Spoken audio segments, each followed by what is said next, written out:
और सिंधु नदी से कम सरस्वती का मतलब महत्व कम नहीं है, उसी के समानांतर महत्व है, सारे विशेषण उसी के समान है। तो कला में सौंदर्य तत्व है जिसको सत्यम शिवम सुंदरम के रूप में व्याख्या की जाती है। कौशल मगध बहराइच चले आइए और पूरा मगध का बिहार का क्षेत्र में सूर्य की मूर्तियां मिली हैं, विष्णु की मूर्तियां मिली हैं, मंदिर स्थापित हुए हैं।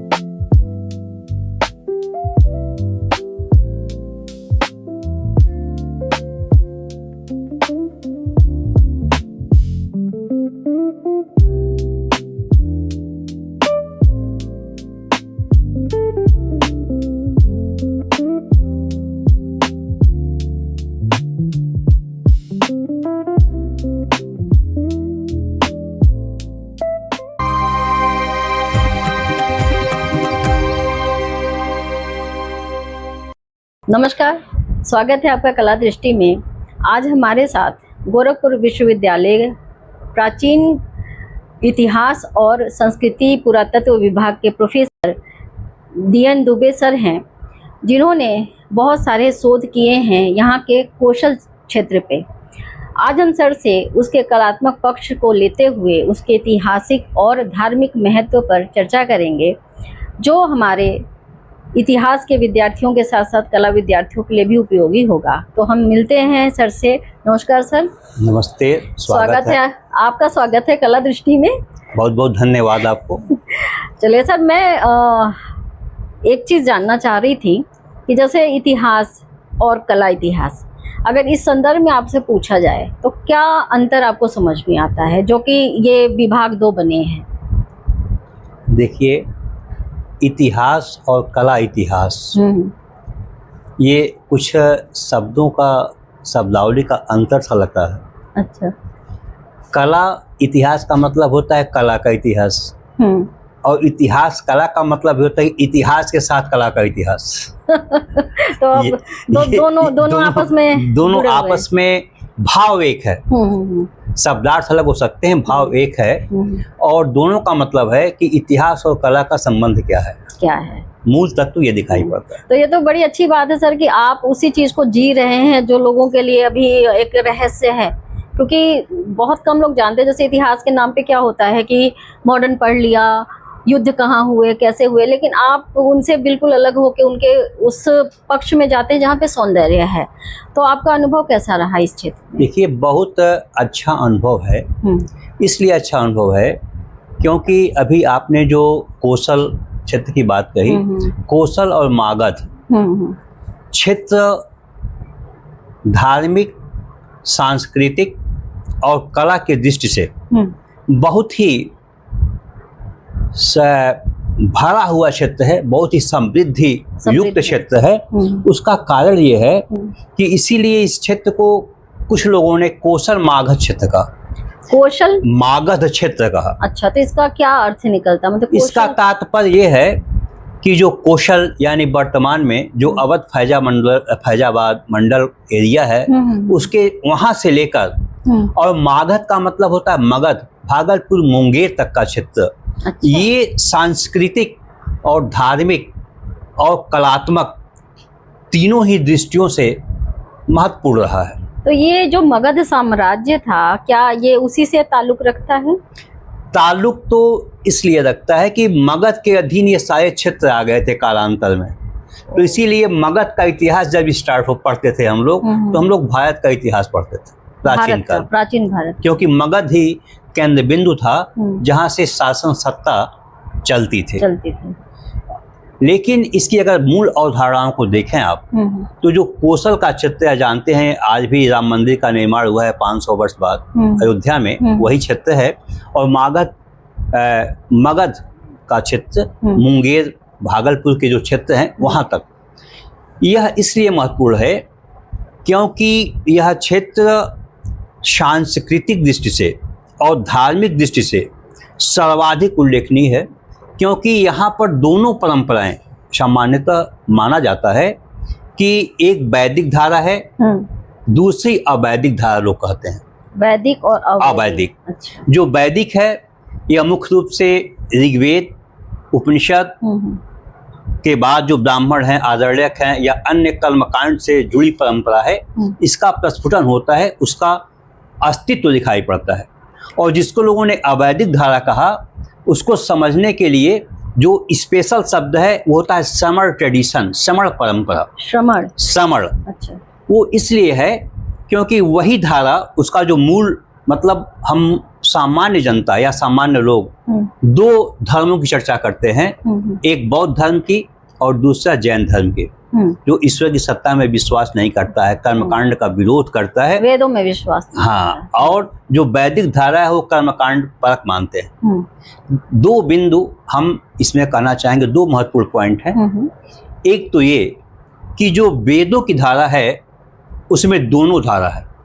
अच्छा। दोनों ही धारा है, यानी श्रमण परंपरा की भी धारा है और कर्मकांड मूलक जो परंपरा है वो भी दिखलाई पड़ती है। सर थोड़ा सा श्रमण परंपरा क्या है ये हम बतला देते हैं, बतला रहे हैं।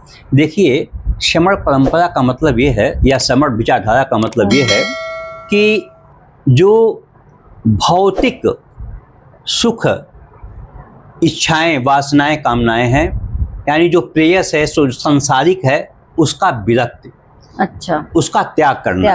वेदों में अगर मंत्रों को आप देखते हैं तो वहाँ दिखाई पड़ता है कि जो याचक है, यानी जो आराधना कर रहा है, वह पुत्र की कामना कर रहा है, धन की कामना कर रहा है, पशु की कामना कर रहा है, सांसारिक सुखों की कामना कर रहा है। और जो दूसरी धारा है वह निवृत्त मार्गी है। निवृत्त यानी सांसारिक सुखों से हटकर है। वही धारा जो कालांतर में प्रस्फुटित होती है, जिसको श्रवण परंपरा कहते हैं। अच्छा। और इसके स्रोत ऋग्वेद में मिलते हैं। श्रवण परंपरा? जी, श्रवण परंपरा का स्रोत भी ऋग्वेद में मिलता है। अच्छा। ऋग्वेद का जो केसी सूक्त है, लोग उसको सामान्यतः जो जैन परंपरा के डॉक्टर हीरालाल जैन वगैरह हैं, उन्होंने इसका कोट किया है। इसमें होता क्या है कि वहाँ वातरसना मुनियों का उल्लेख है।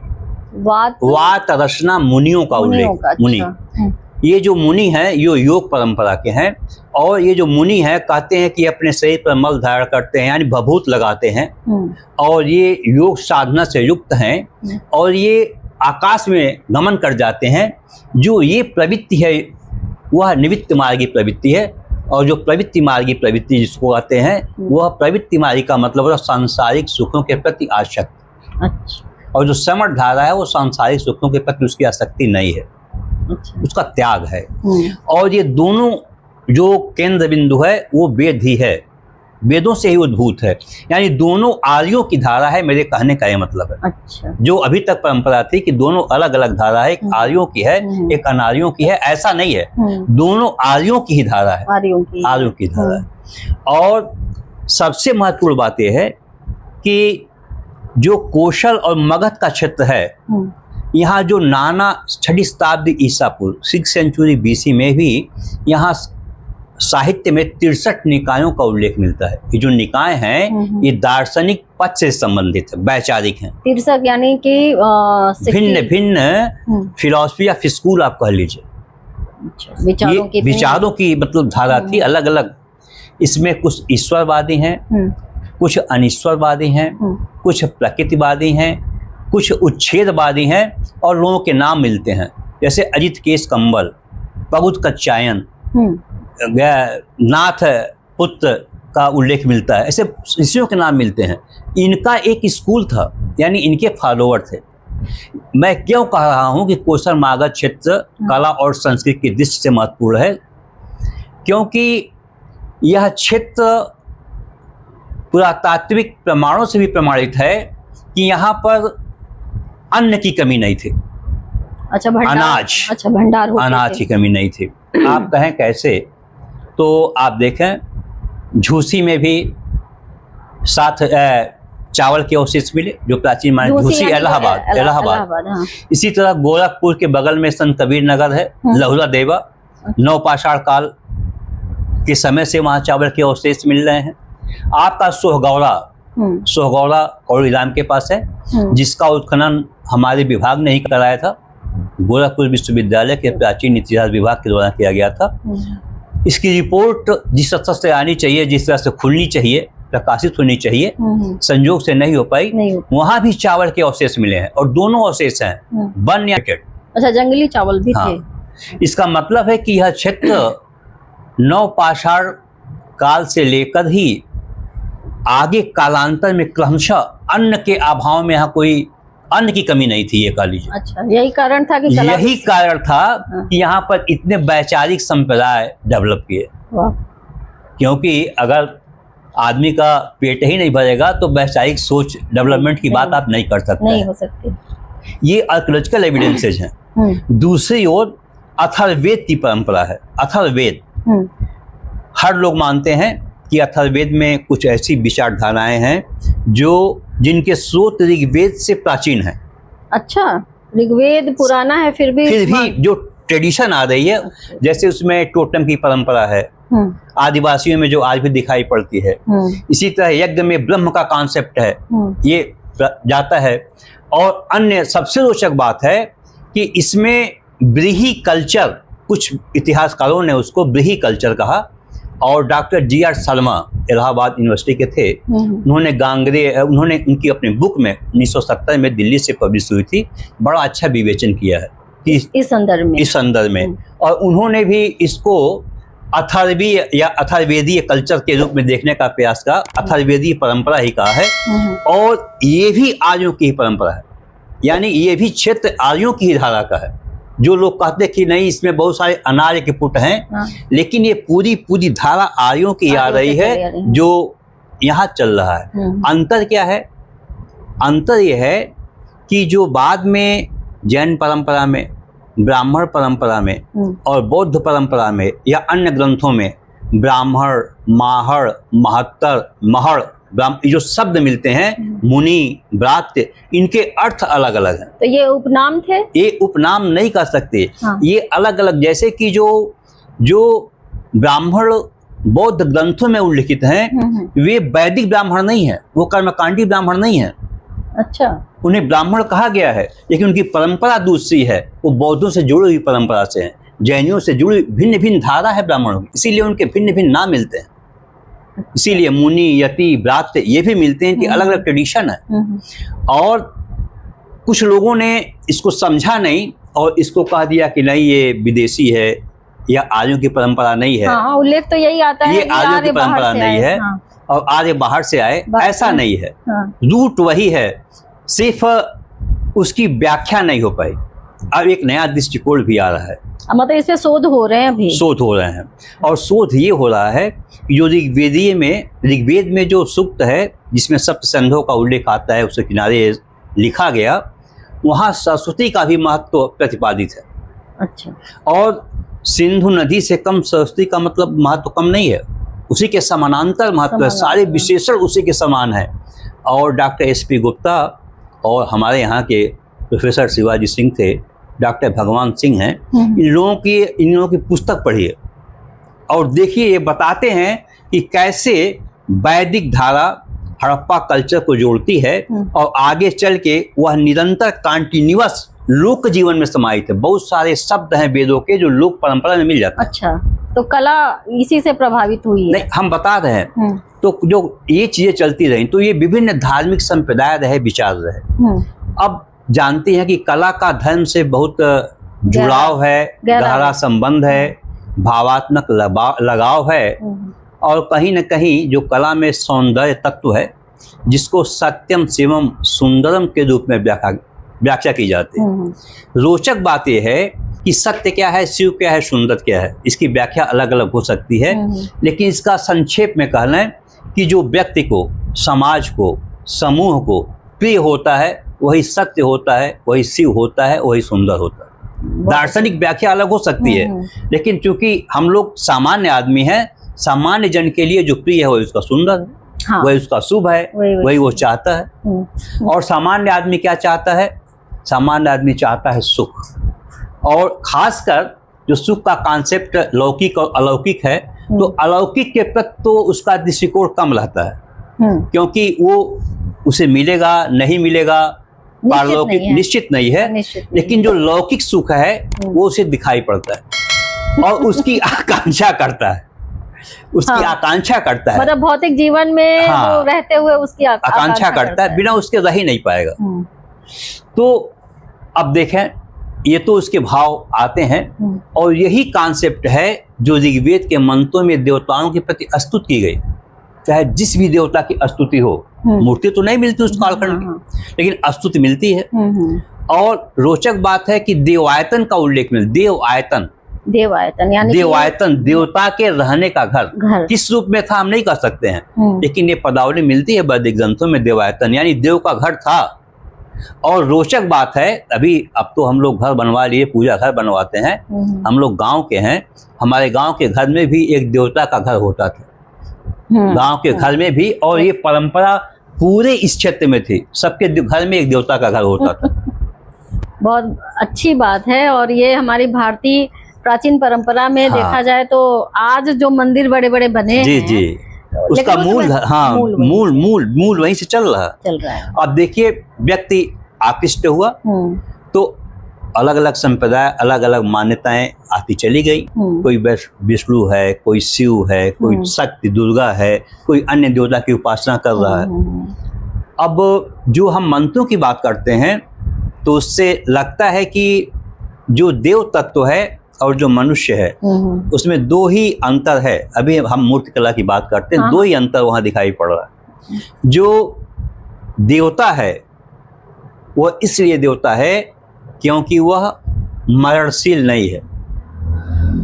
अच्छा, अमर है, अमर है, मरणशील नहीं है। और जो याजक यानी जो उपासना कर रहा है, जो उसकी पूजा कर रहा है, जो साधक है, वह उसकी आकांक्षाओं की, इच्छाओं की पूर्ति कर सकता है। मतलब उसमें वो क्षमता है जो वो वरदान की परंपरा दिखाता है। दिखाता है। और उसमें मानव में कोई अंतर नहीं है, यही दो अंतर है, क्योंकि उसके भी पुत्र हैं, उसकी भी पत्नियां हैं, उसके भी वाहन हैं, उसके भी कपड़े हैं, उसके भी मुकुट है, उसका भी साम्राज्य है। और यही चीज मनुष्य की प्रवृत्ति है, मनुष्य भी चाहता है कि उसका पत्नी हो, बच्चे हो, खेत हो, घर हो, परिवार हो। मतलब गृहस्थ जीवन का जो कॉन्सेप्ट है वहाँ भी है। लेकिन दो चीजें हैं, वो कुछ दे सकता है, वो अजर अमर है। अजर अमर है। वेदों का विष्णु आज भी है, वेदों का इंद्र आज भी है, भले ही एक छोटे देवता के रूप में है। आप उपासना करें, इंद्र की उपासना होती है लास्ट में, वहाँ महत्वपूर्ण हो सकता है, यहाँ लेकिन दिक्पाल के रूप में उपासना होती है। तो ये तो कालक्रम का चक्कर है कि वो क्यों ऐसा हो गया, लेकिन अंतर दो ही है।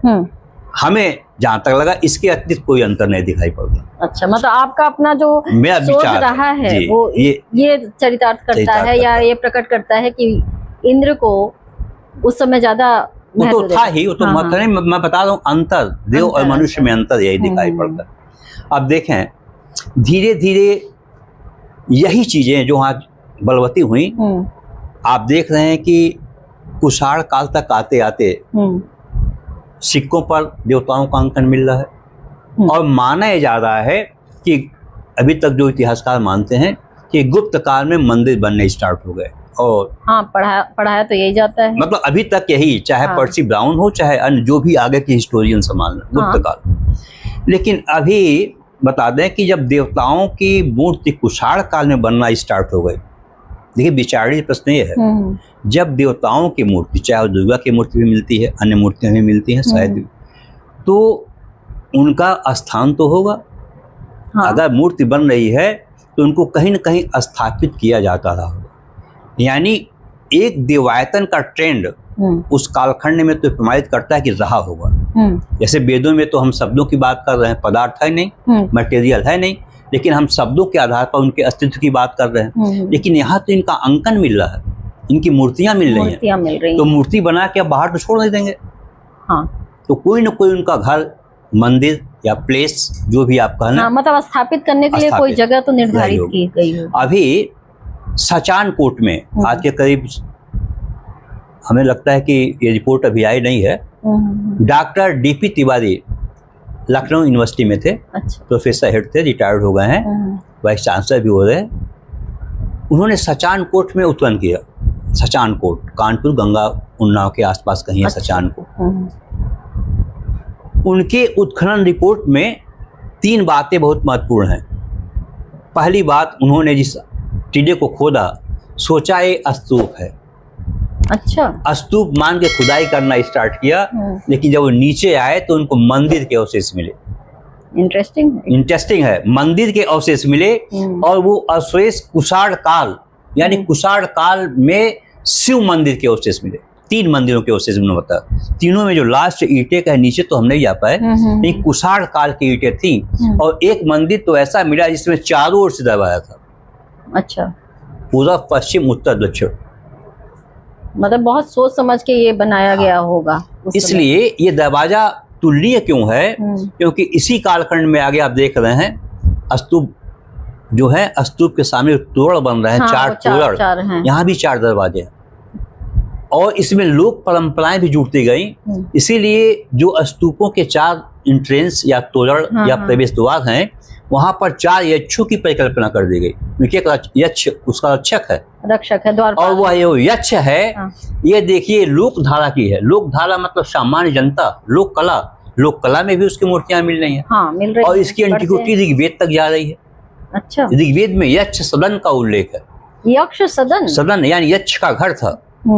और एक मंत्र में तो कहा गया है कि इंद्र यक्षों का नेता हो सकता है। ये बड़ा डिबेटेबल, बहुत इस पे वार्ता हो सकती है, कभी समय मिले तो इस पे अच्छी वार्ता हो सकती है कि यानी। और एक जगह कहा गया है कि अग्नि से कहता है, हे अग्नि तुम यक्षों का नेता बन सकते हो। अब देखिए ये बड़ा इंटरेस्टिंग है, एक तरफ वैदिक देवता मानते हैं, दूसरी तरफ यक्ष लोक परंपरा का है, लोक देवता है, और दोनों कंटेम्परेरी हैं। अगर वेद में उल्लेख है इसका मतलब रहे होंगे। और आगे देख रहे हैं आप, वो बौद्धों से भी जुड़ते हैं, जैनों से भी जुड़ते हैं, सबसे जुड़ते हैं। हिंदू धर्म में है ही, कुबेर के रूप में सब पूजा करते हैं। यक्ष तो हर जगह रिलीजन में मिल रहे हैं सारे। तो पूरी की पूरी ट्रेडिशन वहीं से आ रही। तो ये जो कोस्टल मागध क्षेत्र की एरिया है, यहाँ बहुत सारे धार्मिक संप्रदायों का संरक्षण भी हुआ, वे फले फूले, और उनके जो विचारक थे उनके संदर्भ भी साहित्य में मिलते थे। इस पे लोगों ने काम कम किया है। करना चाहिए कि ये जो धारा है कैसे आई, क्योंकि इसमें ये आर्यों की ही धारा है। अब वैदिक न मान के आर्यों की धारा माने। जो पूरी अथर्ववेदीय संस्कृति है वो आर्यों की संस्कृति है। और मैंने कहा ना कि ब्रीही कल्चर जो है अन्न से संपन्न होने के कारण इस क्षेत्र में सारी कला परंपराएं, धार्मिक परंपराएं, सामाजिक मान्यताएं प्रस्फुटित हुई और लोक जीवन में इनका महत्व रहा। मतलब इंसान के वो जरूरतों की पूर्ति होती गई तो वो कलात्मक पक्ष पे आता गया। अब छोटी चर्चा आपसे कर दें, वो हर आदमी करता है, सूर्य नारायण परंपरा। सूर्य, अब देखिए साहित्य में है, सूर्य नारायण के बड़े संदर्भ मिलते हैं, बाद में पुराणों में भी संदर्भ मिलते हैं, बाद में तो बहुत मिलते हैं। अब सूर्य नारायण देखिए, सूर्य उपासना स्टार्ट हुआ कहाँ? साकल द्वीप, मग ब्राह्मणों द्वारा लाया गया। मग ब्राह्मण कहते हैं, साकल द्वीपीय ब्राह्मण जिसको हम लोग कहते हैं, जो हम आजकल साकल द्वीपीय ब्राह्मण कहते हैं, उनको मग ब्राह्मण कहा गया। अच्छा। और साक द्वीप उनका मूल केंद्र था। शाकद्वीप। अच्छा। तो अब देखें कि अब इसमें भी एक कथानक है। कथानक ये है कि वैष्णव धर्म में आप जानते हैं कि कृष्ण हैं, वासुदेव हैं, संकर्षण हैं, प्रद्युम्न हैं और अनिरुद्ध। सांब भी उसी में था।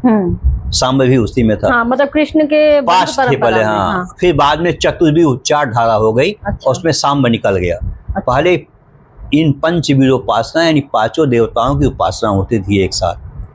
उसमें कृष्ण थे, बलराम थे और अनिरुद्ध थे, प्रद्युम्न थे और सांब थे।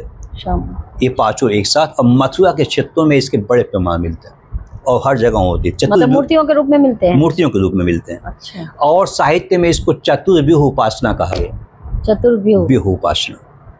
अब देखें आगे क्या बदलाव होता है। सांब को अगर आप भविष्य पुराण पढ़ें तो वो कहता है कि सांब को कुष्ठ रोग हो गया। कुष्ठ यानी कोढ़ हो गया, मिला था उनको। हाँ, साप मिला था। तो इसको दूर करने के लिए वही शाकद्वीपीय ब्राह्मण आए, उन्होंने इनकी दवा किया, इनका कुष्ठ जो भी कोढ़ रोग था वो समाप्त हो गया। तो उन्हें सूर्य की उपासना करने से सूर्य मंदिर बनाया। मुल्तान में पहला सूर्य मंदिर उसने बनवाया। मुल्तान कहाँ पे सर? मुल्तान आजकल तो आप देखें तो पाकिस्तान के बॉर्डर पे है। मिलेगा, पाकिस्तान मुल्तान। हाँ, मतलब ये कथा हाँ, तो सुना है कि शाम को श्राप दिया था, कृष्ण ने ही दिया था। हाँ, तो जी जी जी। हाँ। तो ये हुआ कि वो तो उन्होंने पहला बनवाया, उसके बाद निरंतर वो बनता चला गया। अच्छा। आप देखें वो चीजें आती चली गई। अब सूर्य उपासना कालांतर में इतना महत्वपूर्ण हुआ कि गांव गांव तक, क्योंकि सहज था, सूर्य आकाश में आया। हाँ, सही। पहले तो आकाश में आया, आदमी स्नान किया, और पहले तो नदी नाले जल पोखरे होते थे स्नान के, और उसने एक पानी लिया हाथ में और सूर्य नारायण को दे दिया। देवता उन्हीं को माना। दूसरी ओर नारायण धारा, नारायण मतलब जो विष्णु की उपासना की परंपरा थी, वह इस क्षेत्र में बहुत बलवती थी। यानी वैष्णव संप्रदाय जिसको हम बोलते हैं। वैष्णव जिसको आप लोग कहते हैं। तो क्योंकि आज भी कोई भी अनुष्ठान करिए तो बिना विष्णुवे नमः के स्टार्ट नहीं होता है। आज भी कोई भी अच्छा, कोई भी कथा भी आप पढ़ेंगे, कुछ भी करेंगे तो स्टार्ट होता है वहीं से। तो आप देखते होंगे कि ये बहुत महत्वपूर्ण धारा है सूर्य नारायण। ये आप वहीं से स्टार्ट करिए, कोसर मागध बहराइच चले आइए, और पूरा मगध का बिहार का क्षेत्र में सूर्य की मूर्तियां मिली हैं, विष्णु की मूर्तियां मिली। हाँ, मंदिर स्थापित हुए हैं। हाँ। और इसका एक तुर्कपट्टी यही कुशीनगर में प्लेस है, आपको बताएं, वहाँ सूर्य मंदिर है। कुशीनगर में जी, तुर्कपट्टी के पास है। अच्छा। महुआ तुर्कपट्टी। तो उसके गर्भगृह में 2 गर्भगृह है एक ही मंदिर में, समान तो होता नहीं है। मतलब सूर्य मंदिर है उसमें? नहीं, हाँ। एक मंदिर में जो मेन गर्भगृह है, मुख्य गर्भगृह है, उसमें 2 गर्भगृह बना गया। अच्छा। अब क्योंकि हम तो वहाँ गए थे, तो हमने देखा कि वहाँ विष्णु की 10 पैनल मिला, और 10 अवतार खंडित मूर्तियाँ मिली विष्णु की, और एक सूर्य का। यानी मतलब यह है कि एक और सूर्य की प्रतिमा थी और दूसरी नारायण की थी, इसीलिए उस गर्भगृह में 2 गर्भगृह मंदिर में मिलते हैं। उस मंदिर में 2 गर्भगृह मिलते हैं। मतलब 2 प्रमुख देवता सूर्य नारायण, इसलिए सूर्य नारायण हो गया। और ये ट्रेंड पूरा दिखाई पड़ता है। अब इस क्षेत्र के कुछ संदर्भों की बात करना है आपको, जो आप मूर्तियों की बात कर रहे थे। ये तो हुआ कि कैसे धीरे धीरे मूर्तियां अस्तित्व में आ रही हैं, क्रमशः आई, और वैचारिक भाव और मनुष्य के आवश्यकताओं की पूर्ति प्रमुख रहा। कुछ मूर्तियां इस परिक्षेत्र में चलें, तो पहले हम कुछ गोरखपुर के मूर्तियों की बात कर रहे हैं। गोरखपुर में कुछ मूर्तियां, जैसे हुई पार्क में आप जा रही हैं, तो वहाँ 2 खंडित विष्णु की मूर्तियां, एक बहुत कम लोगों को पता है, 12वीं शताब्दी की वो मूर्तियां हैं। अच्छा। पाल स्टोन में हैं। अच्छा। और उसी कैंपस में सूर्य की मूर्तियां भी हैं, टूटी मूर्तियां हैं, खंडित प्रतिमाएं हैं। एक का पेडेस्टल मिला है, नीचे सिर्फ सूर्य है, अश्व है, सप्तस्व, और एक दूसरे में भी एक हिस्सा है उसमें टूटा हुआ। यानी वहाँ हमने जो देखा 2 सूर्य खंडित अवशेष देखे, और 2 विष्णु प्रतिमाएं, वो भी खंडित ही हैं। ये मिली थी और बाद में इसको यहाँ स्थापित कराया गया। अच्छा, तो ये खुदाई कब हुई थी? मतलब ये यहाँ नहीं, ये दोनों मूर्तियाँ लोग बताते हैं कि देवरिया के साइड से मिली थी, उसको यहाँ के लगवाया गया था। अब विष्णु मंदिर है यहाँ, उसके निकट पोखरा था, लोग कहते हैं वहाँ से विष्णु की मूर्ति निकली। अच्छा, ये जो असुरन चौक पे है, तो वो भी वैष्णव मूर्ति है, ब्लैक स्टोन की है, वो भी 12वीं शताब्दी की। एक जैन प्रतिमा भी हरिनगर में जाइए, हरिनगर चौराहे के पास, वो भी जैन जिनकी प्रतिमा है महावीर की, तो वो भी ब्लैक स्टोन की है। तो ये क्षेत्र ही बहुत रिच रहा है। आप देवरिया में भिंगारी जाइए विष्णु की, देवरिया में तो 10 मूर्तियां मिली, लेकिन लोगों को बहुत कम जानकारी इनके बारे में। हाँ, हो नहीं पाई, जिस तरह से प्रचार प्रसार होना चाहिए वो हो नहीं पाया। इसी तरह एक स्थान है कुशीनगर के पास ही, आप जाइए तुर्कपट्टी के आगे, लोग कहते हैं छहू बीच में जाएंगे। हाँ, छहू। तो हमने सोचा छहू क्यों कहते हैं? हाँ, थोड़ा ऐसा लग रहा है जैसे चाइनीज वगैरह। हाँ, जी। तो छहू का मतलब सामान्यतः छहाना, रुक जाना, छाया। आप कहीं जा रहे हैं तो छाया हो, वहां रुक जाइए। आज से एक तरह समझिए। उस छाऊ का मतलब यही है कि कहीं से आप आ रहे हैं, थके मार, छहा लीजिए, वहां बैठ जाइए, रेस्ट कर लीजिए। तो हमने देखा तो वहाँ हमें गुप्त काल का ईंट मिला था और उसके अलावा एक टीला वहाँ है और टीला के बगल में पोखरा है। लेकिन रोचक बात है, सड़क के राइट साइड में हम गए तो वहाँ अनेक मूर्तियाँ मिली, छोटी छोटी खंडित मूर्तियाँ। उसमें सबसे रोचक मूर्ति मिली बामन विष्णु की मूर्ति मिली। बामन विष्णु का अंकन जो शास्त्रों में होता है, तो बामन विष्णु की मूर्ति वहाँ थी। और मंदिर के एक साइड में, वहीं शिव मंदिर साइड में लोग बनवा दिए हैं। तो उसमें मैंने देखा कि वहाँ वराह रूप का अंकन, यानी विष्णु के वराह रूप का, वराही कह लें तो वराही के रूप में सप्त मातृकाएं हैं। हाँ, आता है ना, आते हैं। या तो वह वराही सप्त मातृका से कनेक्टेड रही होगी, या तो फिर हो सकता है कि विष्णु का एक वराह रूप भी है। हाँ, तो पशु रूप में अंकन, हालांकि बड़ा ऐसे चीजें वहाँ देवैया के किसी अन्य संदर्भ से भी मिला है जिसको कोट किया गया है। और नेशनल म्यूजियम वो जो लखनऊ का संग्रहालय है उस संदर्भ में वो प्रतिमा वहाँ कोटेड है। अच्छा। तो एनपी जोशी साहब ने उसको कोट किया, तो हमने उसको देखा। इसी तरह एक प्लेस है उजाड़ स्थान, आगे चलेंगे तो हम लोग वहाँ पहुँचे। हमने कहा उजाड़ स्थान का मतलब क्या होता है? उजाड़ मतलब उजाड़ दिया जाए। तो उजाड़ स्थान का मतलब यही होता है कि किसी गांव को आप प्रतिस्थापित कर दीजिए, उजाड़ दीजिए। तो उजाड़ स्थान हम लोग पहुंचे तो एक ऊंचा टीला था, टीला था और वहाँ एक विष्णु की मूर्ति लेटी नीचे पड़ी हुई थी। अच्छा। वह विष्णु की मूर्ति बहुत रोचक थी। विश्वरूप विष्णु, डॉक्टर BS अग्रवाल ने कहा था कि वो जो नेचर विश्वरूप, उसमें विभिन्न प्रकार के अलंकार होते हैं और सामने विष्णु का रूप है, एक साइड में वराह है, एक साइड में मत्स्य है। तो ये लेटी हुई मूर्ति है? नहीं, ये उसको गिरा हुआ था। अच्छा, गिरा था। मंदिर, मतलब शयन अवस्था में वो नहीं है, वो गिर गई है। टूटी हुई मूर्ति थी, मतलब वो तोड़ के अब तो शायद उसको स्थापित कर दिया गया है। अभी हमने पता किया तो लोगों ने, गांव वालों ने मिलकर उसको स्थापित कर दिया है। अच्छा। एक पेडेस्टल बना के स्थापित किया। तो वो भी ब्लैक स्टोन की थी, काली मूर्ति ब्लैक स्टोन की। तो ये स्टोन कहाँ के हैं सर, जो ब्लैक स्टोन की बात हो रही है? ये जो स्टोन है ये भागलपुर मुंगेर के स्टोन है, उसी साइड में मिलते हैं। भागलपुर मुंगेर यानी बिहार के ब्लैक स्टोन वहीं से मिलते हैं। इसी तरह इंद्राणी की एक प्रतिमा मिली वहां से आगे, दूसरे गांव से। इंद्राणी को हमने देखा हाथी पर बैठे हुए। रेवंत की प्रतिमा मिली, इनका पुत्र कहलाता है ना, सूर्य का पुत्र रेवंत की प्रतिमा मिली। और एक प्रतिमा तो सबसे रोचक मिली, उसका फोटोग्राफ भी मेरे पास था, संयोग से यहाँ नहीं है तो आपको हम अभी प्रस्तुत करते हैं। जरूर सर, हम लगा देंगे उसमें। तो वो ये है कि कृष्ण का बाल्य रूप तो मिलता है, कृष्ण का बाल्य रूप तो मैक्सिमम मिलता है, बहुत जगह मिलता है, हमने देखा। वो कुतुबाउल जो दिल्ली के एक, दिल्ली का जो कुतुब मीनार है उसके अंदर भी हमने देखा वो प्रतिमा थी। हमने मथुरा के कई मंदिरों में प्रतिमा देखा उस कालखंड के, उसका प्रतीक थी। लेकिन मैं यहाँ देखा बाल्य रूप विष्णु का अंकन, जो बहुत कम होता है। हाँ। नाटे ही बराबर है, ऐसे जीरो। हाँ। सुन समझिए अपना, उल्लेख तो मिला नहीं है, नहीं बंगाल कुछ संदर्भों में मिलता है। अच्छा। तो हमने देखा एक महिला लेटी हुई है और विष्णु का अंकन है, तो उसको हम लोग पहचाने कैसे विष्णु?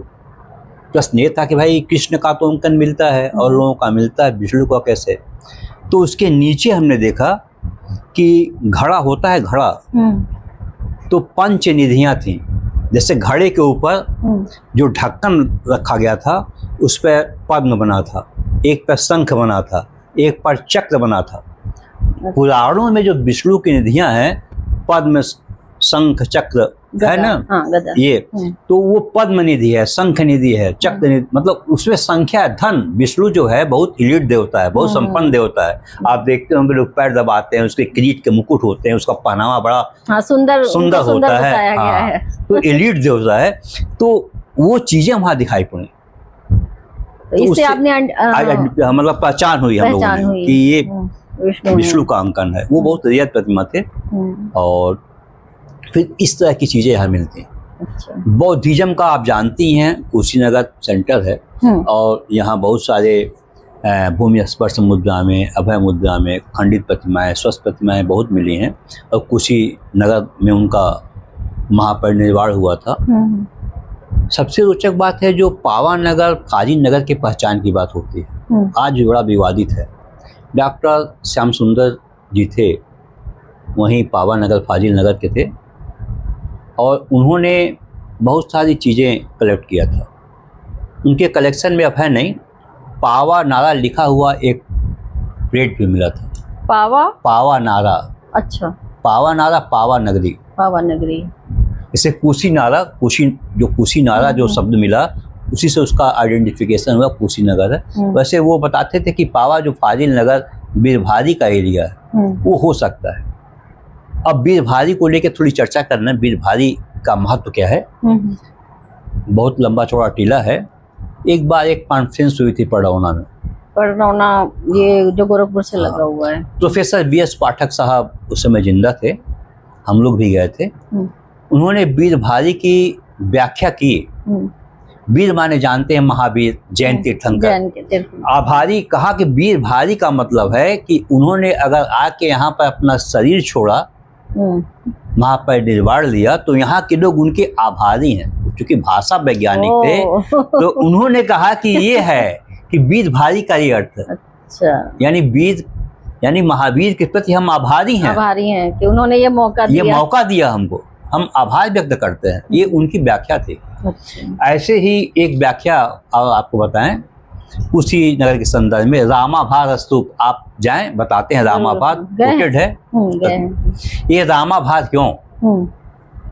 तो हुआ क्या कि जो विष्णु के दशा बता रहे हैं, विष्णु को राम रूप मानते हैं। सामान्य जनता, जो सामान्य लोग हैं, जो नारायण में, विष्णु में, वासुदेव में फर्क नहीं समझते हैं, ट्रेडिशन में फर्क नहीं समझते हैं, और कब इनका समाहार हुआ एक और वैष्णव धर्म आगे बढ़ा 10 अवतार के रूप। जी, ये नहीं समझते हैं। तो वो राम ही कहते हैं कि राम मैं, ये राम ही हैं, राम जी। आप जाएं, सब लोग राम कहते हैं। क्योंकि जो राम मंदिर बना है, आप देखेंगे 12वीं शताब्दी का जो वहाँ का अभिलेख है, वो भी बताता है कि यहाँ विष्णु मंदिर था। यानी विष्णु राम में कोई अंतर नहीं है सामान्य लोगों के लिए। तो वहाँ भी रामाभार, चूंकि बुद्ध को दशावतार में सम्मिलित कर लिया गया था, तो सामान्य जनता उनको विष्णु का अवतार के रूप में जानती थी। तो यही था कि राम का आभार, आपके प्रति हम आभारी हैं, बुद्ध ने यहाँ पर निर्वाण लिया। अच्छा, तो रामाभार बन गया। ये चीजें भाषा वैज्ञानिकों की व्याख्या है।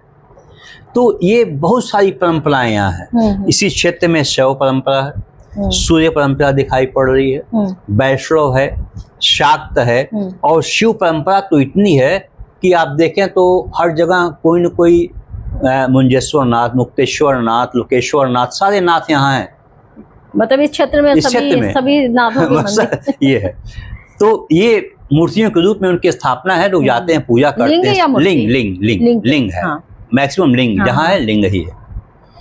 तो ये चीज वहाँ दिखाई पड़ती है। और हमें एक पार्वती की मूर्ति मिली थी, और लोगों ने हालांकि खराब कर दिया, उसको पेंट वगैरह कर दिया। बहुत अच्छी मूर्ति है, वो भी आजकल पड़रौना कुशीनगर परिक्षेत्र में ही वो है।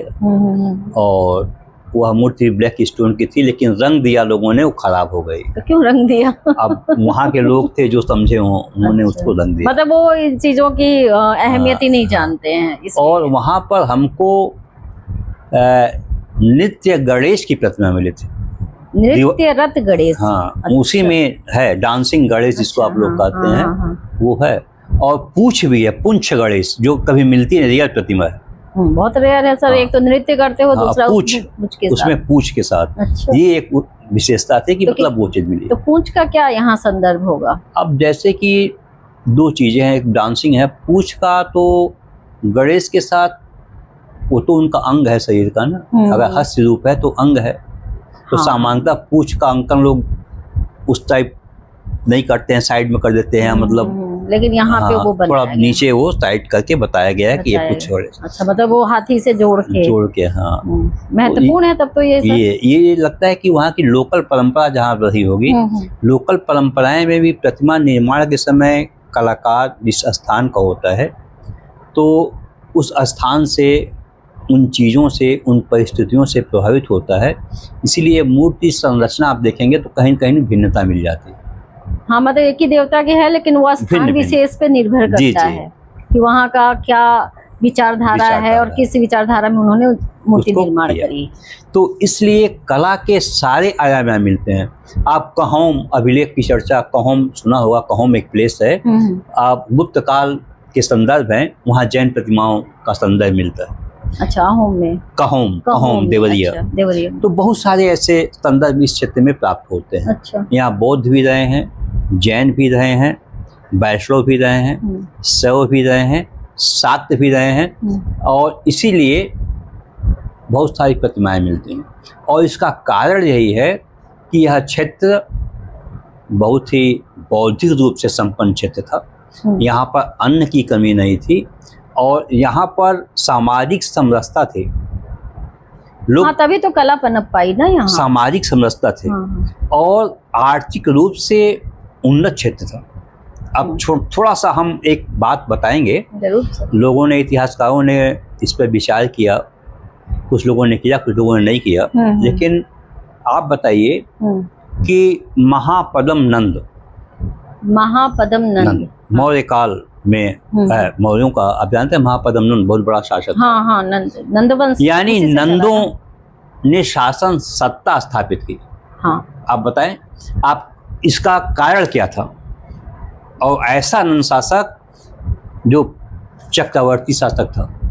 हाँ भाई, तभी तो इतने बड़े साम्राज्य की स्थापना करता जो शास्त्रों के हिसाब से अनुदित था, विहित नहीं था तत्कालीन समाज में। ये इस बात की पुष्टि करता है कि जो कौशल और मागध क्षेत्र हमने कहा, यहाँ के सांस्कृतिक परंपराएं बहुत ही उत्कृष्ट होती थी। उसका कारण यही था कि यहाँ पर जाति समरसता थी, धार्मिक समरसता थी, आर्थिक तंगी नहीं थी, लोगों के पेट भरते थे, लोग खूब खाते थे, अन्न उपजाते थे। और यही कारण है कि महावीर और बौद्ध यहाँ घूमते रहे। महावीर जी भी घूमते रहे इस एरिए में, बुद्ध भगवान भी घूमते रहे, और बहुत सारे अवतार भी यहीं हुए आप। मतलब इन लोगों को भी वहाँ पे संरक्षण मिल गया, मिलता। हाँ, ये तो यही एक बहुत बड़ा कारण है कि यहाँ की संपन्नता, खासकर वैचारिक संपन्नता और सांस्कृतिक और धार्मिक परंपरा इतनी उत्कृष्ट थी, इतनी श्रेष्ठ थी कि कोसल मागध क्षेत्र के अनेक आयामों को पढ़ने की आवश्यकता है और आज वर्तमान में अनेक क्षेत्रों में अनुसंधान करने की आवश्यकता है। और मैं चाहूंगा कि जो हमारे आने वाली पीढ़ी है, जो नए इतिहासकार हैं और जो नए बच्चे हैं, उनसे कहना चाहूंगा कि वे इस क्षेत्र के कला को, धर्म को, संस्कृति को, साथ साथ यहाँ के व्यवसाय को प्राचीन परंपराओं के आलोक में देखने का प्रयास करें, और इससे एक समाज को नई दिशा मिलेगी और देश प्रगति की ओर उन्नत करेगा। एक दो प्रश्न है जो रह जाएगा, इसलिए मैं पूछना चाह रही थी। एक तो जैसे कौशल की बात हुई है, तो कौशल और कौशल क्या दोनों एक ही है? नहीं, कौशल जब आप कहते हैं तो यह एक विशेष क्षेत्र का बोधक है। यानी जो अयोध्या, फैजाबाद, मंगल की क्षेत्र है वह कौशल क्षेत्र, और कौशल हो गया आपकी विशिष्ट गुणवत्ता हो, वह आपका कौशल, वो क्वालिटी। अच्छा, दूसरा ये था जो सारनाथ का क्षेत्र है, तो बौद्ध धर्म के महत्वपूर्ण जो 4 स्थान है उनमें आता है। तो जो अभी आपने कौशल और मगध की बात करी, तो क्या ये इसमें समाहित है? हाँ, समाहित है। कौशल, हाँ, कौशल वाराणसी। देखिए, अगर पुरानी चीजों को आप देख रहे हैं तो काशी, कौशल, वत्स, अमन भी जब सोर्स महाजनपद थे तो अलग अलग थे, बाद में यही बसते हैं। तो कौशल के अधीन काशी भी आ गया था, और अंत में सब समाहार हो गए मगध में, और मगध में नेतृत्व हो गए। यानी 16 महाजनपद थे, फिर बाद में 4 बसते हैं, और 4 के बाद फिर एक मगध होता है, और मगध का उत्कर्ष होता है बिंबिसार पहले। बिंबिसार मतलब ये जो मौर्य हाँ साम्राज्य हाँ, आया। नहीं नहीं, हाँ। जो हरियंक का वंशी शासक था, बिंबिसार होता है, फिर अजातशत्रु होते हैं, फिर क्रमशः आगे चलते वही हैं। अजातशत्रु जिसने पिता की जी, हत्या हत्या करी की, थी। जी। अच्छा, वो थोड़ा सा कंफ्यूजन हो जाता बिंदुसार और बिंबिसार को। जी जी जी। सर ये तो बहुत समृद्ध परंपरा है अगर हम भारतीय कला संस्कृति की दृष्टि से देखें, और मुझे लगता है इस पे और विस्तार से चर्चा हो सकती है, लेकिन समय के अभाव के कारण क्योंकि वीडियो बहुत लंबे हो जाते हैं तो लोग नहीं देखते, इसीलिए हम इन चर्चाओं को यहीं समाप्त करते हैं। और सर का बहुत बहुत धन्यवाद देते हैं कि आपने हमारे चैनल पे इतना समय दिया और बहुत ज्ञानवर्धक चीजें बताई। तो आपको बहुत बहुत धन्यवाद सर। और आप दर्शकों से भी यही कहेंगे कि आप जो सर ने अभी कहा कि शोध की आवश्यकता है, तो जो विद्यार्थी हैं इतिहास और कला के वो जुड़े और सर से भी मिले, और बहुत सारी बातें बताने के लिए हैं। और आप हमारे साथ जुड़े रहे हैं, इसके लिए आपको बहुत बहुत धन्यवाद। कृपया इस चैनल को लाइक, सब्सक्राइब और शेयर करिएगा, और अपने जो भी विचार हैं उसे कमेंट बॉक्स में डालिएगा। नमस्कार। नमस्कार, आपके भी धन्यवाद। धन्यवाद सर।